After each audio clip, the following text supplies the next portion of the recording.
1600 में east India company का स्थापना कहाँ होता है? इंग्लैंड में होता है।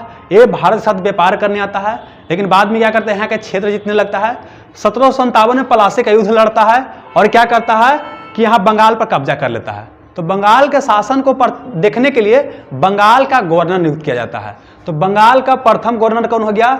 लॉर्ड क्लाइव हो गया। बाद में क्या होता है कि 1773 का एक रेगुलेटिंग एक्ट इंग्लैंड द्वारा लाया जाता है और वहां पर जो गवर्नर है ना बाबू, बंगाल का गवर्नर, इसी का नाम को चेंज कर दिया। क्या कर दिया? बंगाल का गवर्नर जनरल बना दिया। गवर्नर को क्या? गवर्नर जनरल बना दिया गया। और उसमें बंगाल का गवर्नर कौन था? Warren Hastings. यही क्या बन जाएगा? बंगाल का गवर्नर जनरल। इसका मतलब ये हो गया कि बंगाल का अंतिम गवर्नर पूछेगा तो वारेन हेस्टिंग, और बंगाल का प्रथम गवर्नर जनरल तो क्या हो जाएगा? वारेन हेस्टिंग हो जाएगा।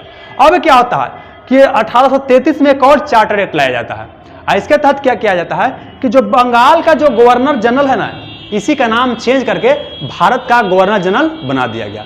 तो यही व्यक्ति उस समय जो था लॉर्ड विलियम बेटिंग नाम था। उस व्यक्ति का नाम क्या था? Lord William Bentinck. तो लॉर्ड विलियम बेटिंग क्या बन जाएगा? बंगाल का अंतिम गवर्नर जनरल और भारत का प्रथम गवर्नर जनरल। बात समझ आ गया? इस सिस्टम कब तक चलेगा? 1857 तक। 1857 की क्रांति के बाद क्या होता है कि इंग्लैंड द्वारा एक अधिनियम लाया जाता है। इसका नाम होता है 1858 का भारत शासन अधिनियम। इसके तहत क्या किया जाता है कि जो भारत का जो गवर्नर जनरल है ना, इसी का नाम चेंज कर देता है और उसी को बोलता है कि भारत का वायसराय। और उसमें व्यक्ति कौन होता है? तो उसमें व्यक्ति होता है लॉर्ड कैनिंग।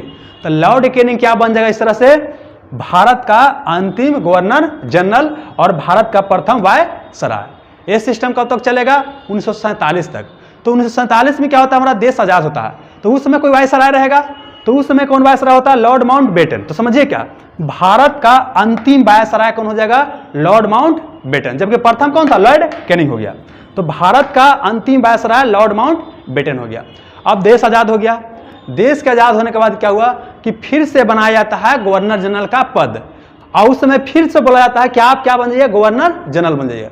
तो अब यहाँ पर क्या होता है कि भारत का वायसराय जो अंतिम रहेगा वही क्या बन जाएगा? स्वतंत्र भारत का प्रथम गवर्नर जनरल। तो इस तरह से कौन हो जाएगा? Lord Mountbatten. दो क्वेश्चन, भारत का अंतिम वायसराय और स्वतंत्र भारत का प्रथम गवर्नर जनरल।